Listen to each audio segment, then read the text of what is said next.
One of the doors on the furnace. There's an A on it. There's a circular wheel in the center of the door. Alright, let's give that sucker a twist. Well, it's noisy, but it opens. And it's totally pitch black in there. We should, go in here. Alright. Let's go. This looks just like the door we went into. Where are we? We must be on the other side, yes? Which would put us directly above the conveyor belt. At any rate, we should keep moving. There's a great deal we've yet to investigate.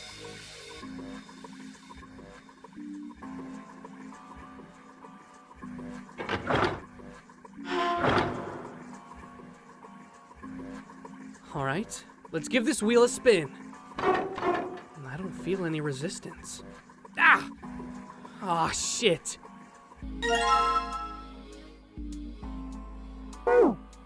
Good job, genius. You broke it. I didn't break it, it broke all by itself.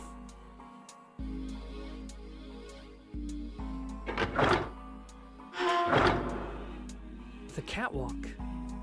The catwalk? It's the catwalk. Meow. You want me to push you off for Junpei? No way. Meow. Ah, you jackass.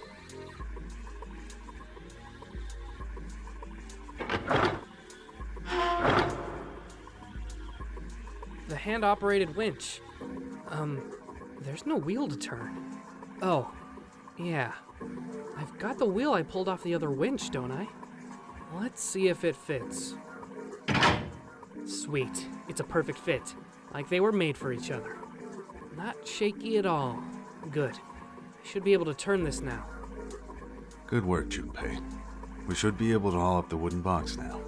You see? The wooden box, it's under the catwalk. Can you see it? It's hanging from the rope on the winch, isn't it? It looks like there's some sort of device in the box. I'm not sure what it is. At any rate, you might as well turn that wheel now. I'm counting on you. Alright, I'll turn the wheel. Huh? What's this? What happened? This wheel only turns to the left. It only turns to the left? That means we can't reel up that rope. Yeah. We can only let the rope down. Interesting. I don't think that will be a problem. We will simply need to go downstairs after letting the wooden box down. I'll be counting on you, Junpei. Sure thing. No sweat.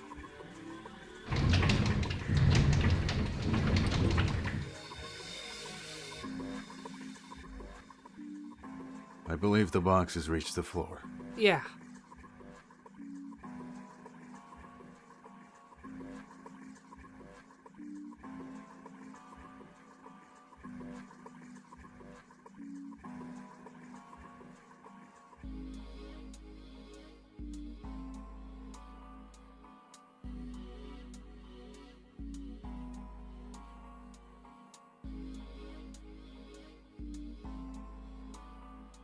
She doesn't seem to be improving.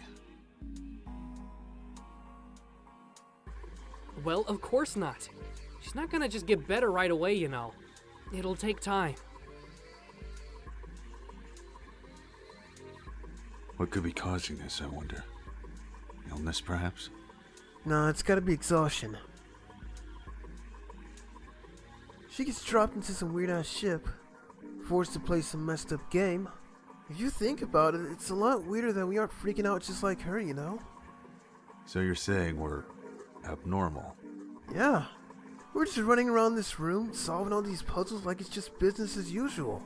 How the hell could you call that normal? We're just guinea pigs. A guinea pig? You mean like a lab rat? You mean we're being used for some sort of experiment? Is that what you're saying? Don't know. But it does seem like a possibility, you know?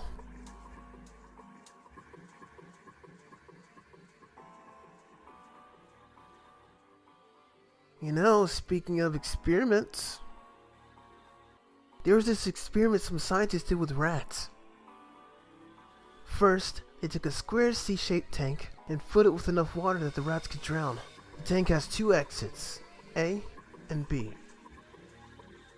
Exit A is pitch black, so dark even a rat can't see anything.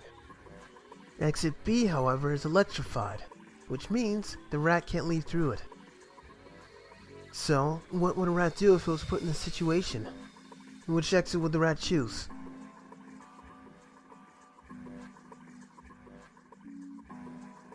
B, of course. The rat has no way of knowing that exit B is electrified. Exactly. The rat goes to exit B. Of course, like I said, it's electrified, which means the rat can't get out that way. So, after a lot of trial and error, the rat finally finds exit A. I can't say that's very interesting, or relevant. It's simply the story of a laboratory experiment. You're right. It isn't very interesting, yet. These scientists repeated this experiment over and over, using hundreds of different rats over several generations. This produced some surprising results. With each generation of rats, they took less time to find the correct exit. Eventually, a rat was put in the tank who instantly chose exit A without even attempting to go to exit B. But even that wasn't the most impressive thing. The same experiment was conducted in another laboratory, far from the original one, with the same results. No, on second thought, the results weren't really the same. The rats in the second experiment began the trials at significantly faster times than the first rats in the initial experiment.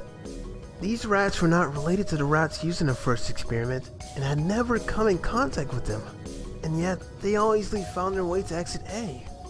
So they already knew. What did it mean? Are you suggesting something like telepathy? They were passing information to one another through some undetectable medium? How the hell would I know? I'm not any kind of scientist. I don't know what made them do that.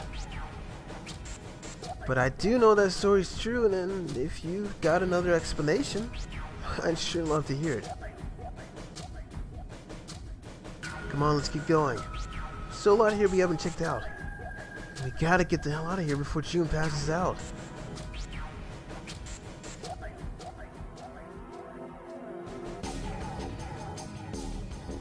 Hey, wait. There's something I want to ask you. Why did they use that tank for the experiment? Huh? Well, I mean, it seems like you could conduct the same experiment without the water. They could have just used a dry box, you know? If they needed to motivate the rats to escape, they could have, I don't know, put some bait by exit B or something. I mean, do they really have to make it so the rats can drown? You know, the word emergency comes from the same root as the word as emerge? You ever think about that? Well, an emergency is something urgent, often something dangerous. And to emerge means to sort of come out, or appear, or rise out of something else. So what's going to emerge in an emergency? Inspiration. Inspiration? Yeah. Think about it. When the chips are down, either you crack or your mind focuses and pulls up what you need. So in an emergency, your real potential emerges. Is that what you're saying? Yeah. That's why the rats had to drown. They had to be in danger. There had to be an emergency for inspiration to emerge.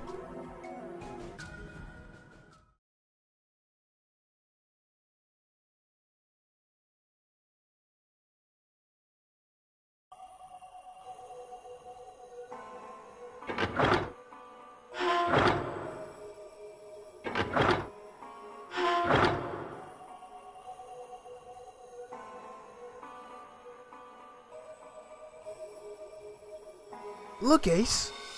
Some kind of snowman secret meeting. Those are just bags full of sand. You use them as a counterweight when you're lifting something with a pulley system. Man, you're too serious.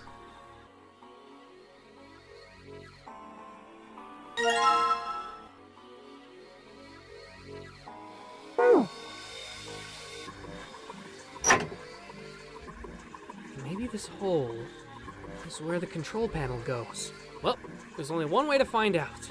In you go. Dude, you did it. Everything looks alright. Okay, but what do we do now? Why don't you press the button next to it? The orange one? Yes. All right, I'll do that. Pushing! Sweet! All sorts of lights are lighting up on this thing. And... oh, yes. I think I just heard something turn on. Oh? What's that? What happened? Junpei, look! The conveyor belt's moving. The conveyor belt. Well, I guess it's done moving now. There's still a bunch of coal on the belt, though. It looks like a bunch of it got dumped off the end of the belt into that wooden box where we found the control panel. Coal. Coal, huh?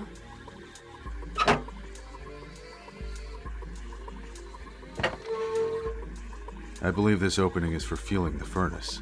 If we were to put some coal in here and ignite it, Then the steam engine might start working? it's certainly possible.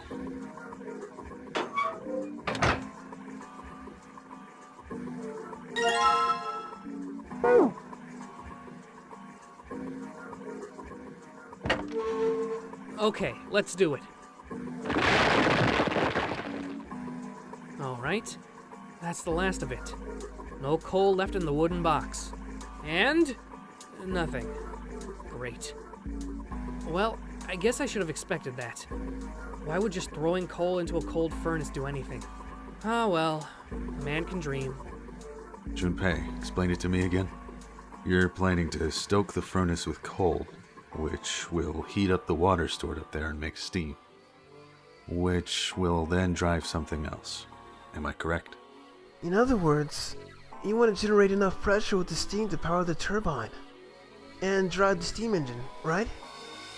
Yeah, I guess that's the, gist of it.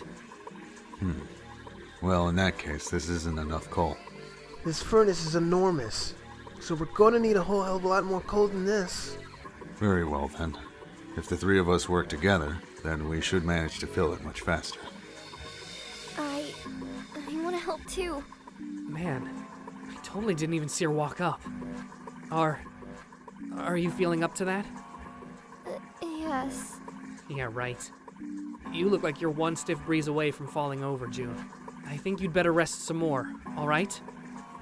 But No arguing! You need your rest. So, you just stay there. We'll handle this. Okay, I understand. All right, time for some manly work. Let's get this coal into those furnaces.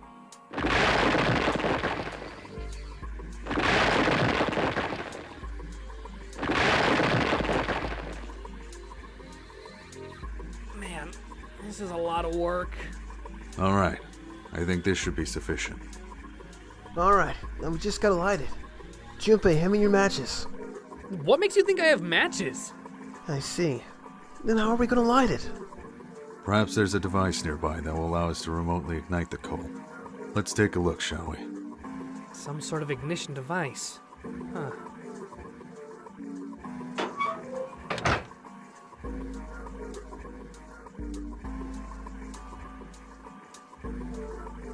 Is this? I think it might be. It probably is. I think this is how we might ignite the furnace. That means if we move that thing down... All right, let's do it. Here we go! Hey Junpei! Ace! Look at this! There's big gears turning under the boiler here!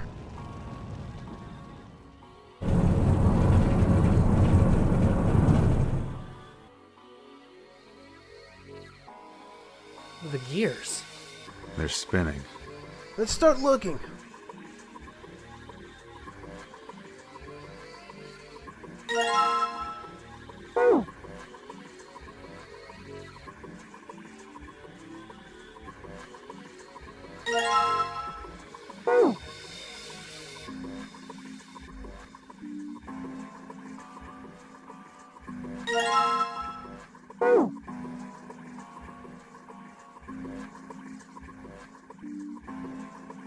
Oh man, Junpei. I can't believe I missed something so important. What's so important? Look at those stairs. Look at them carefully. That gap, that height, that angle, it's perfect. Perfect? Perfect for what? Whatever, just bring Clover here right now. Tell her she needs to walk up and down these stairs. Huh? Clover's not here. What the hell is he talking about? Maybe if we put those 3 discs we found into this thing, well, there's only one way to find out. Let's stick them in. Huh? That's odd. Nothing's happening. Maybe you're, I don't know, putting them in the wrong places? Perhaps you have them facing the wrong directions. Perhaps you should rotate the discs to make some of the lines connect to one another. Well, no harm in trying.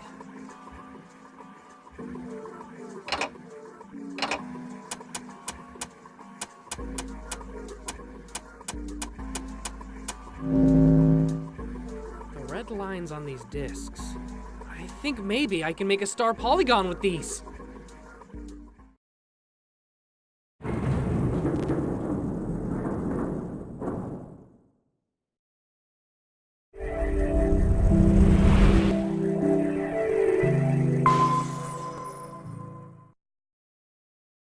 Yes! The door's open!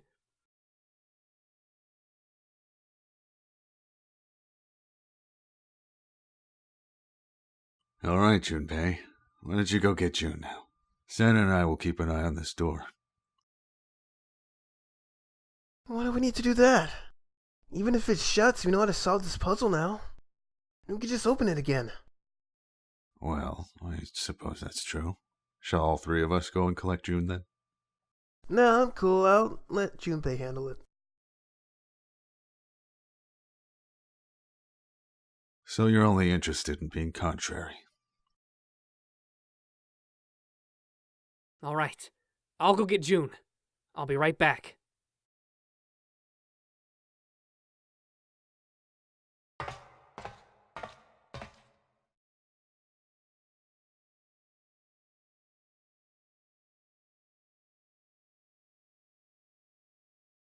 Are you okay?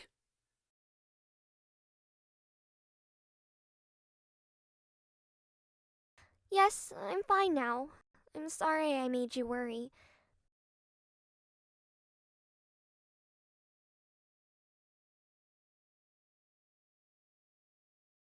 Good. You're feeling a lot better.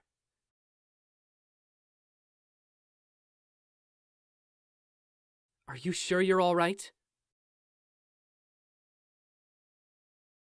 Oh, you're such a warrior, Junpei. Oops, I meant worrier.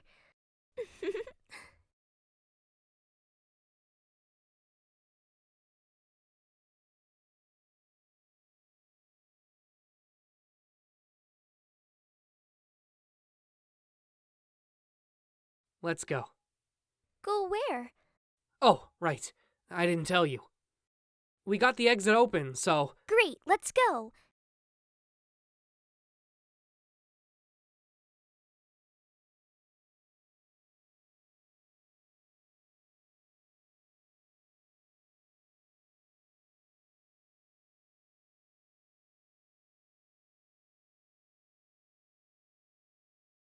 What are you looking at? It's a photo. It's my sister. Sister? Santa, you got a sister? Yeah. The kid was as cute as a button. She was only about an inch tall then? Sorry. I guess an inch is a little large for a button. Probably more like half an inch?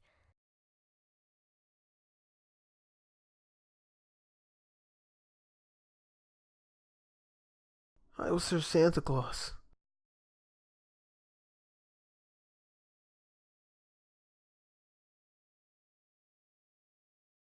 We didn't have parents. They brought it in an accident when we were still kids. So I had to be like her dad. And that meant that I brought her Christmas presents every year. On Christmas Eve, I'd leave the present next to her pillow. And the next morning, she'd come running into my room with this big smile. Look, Santa left me a present. Santa got me that doll I really wanted. I'm so glad that he got the letter I wrote. I was the one who told her to write those letters. I'd say, write something down you want and mail it to Santa. The addresses I gave her was something in Northern Europe that doesn't exist. Anyway, she'd write the letter and stamp it and send it out. Then a few days later, it'd show up back in her mailbox, marked address unknown. I'd open the letters before she'd figure out they'd been sent back. Once I had the letter, I'd go around to a couple stores with some money I'd save up over the year and buy her the stuff she asked for. It took a lot of saving, but I managed to buy her presents every year.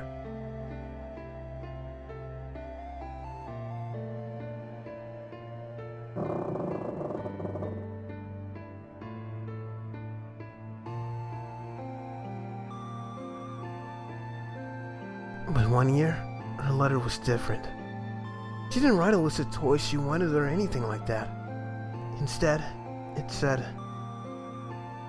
I don't want any presents this year. Instead, I want you to make my wish come true. My wish is that we'll be happy like this for a really, really long time. but I couldn't make that wish come true. Some Santa I am.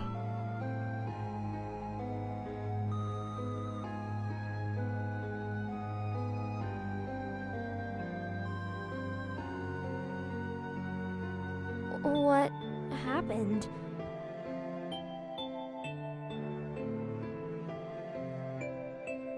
She died. She was killed 9 years ago.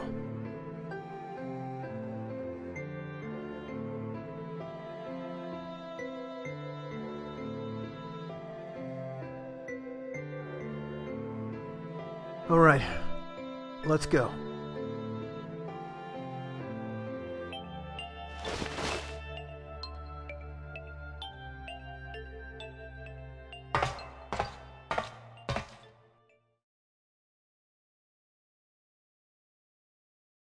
Hey, what are you two doing? Let's get moving. Come on.